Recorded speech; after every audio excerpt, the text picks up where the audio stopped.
ঈদ উল ফিতরের আগে দেশের ইতিহাসে এক মাসের রেকর্ড $3.29 বিলিয়ন রেমিটেন্স বা প্রবাসী আয় এসেছিল দেশে। ঈদের পরও রেমিটেন্সের গতিধারা অব্যাহত রয়েছে। চলতি মাস এপ্রিলের 29 দিনে এসেছে $2.61 বিলিয়ন রেমিটেন্স বাংলাদেশি মুদ্রায়, যার পরিমাণ 31,805 কোটি টাকারও বেশি।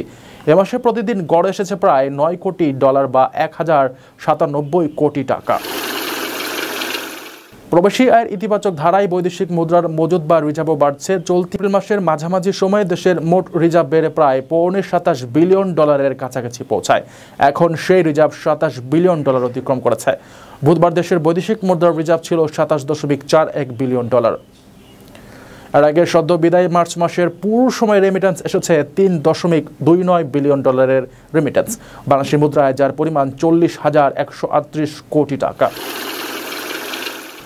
তথ্য বলছে চলতি 2024-25 অর্থ বছরের প্রথম 9 মাসে রেমিটেন্স এসেছে $2,178 কোটি, যা গত অর্থ বছরে একই সময়ের চেয়ে $470 কোটি বেশি।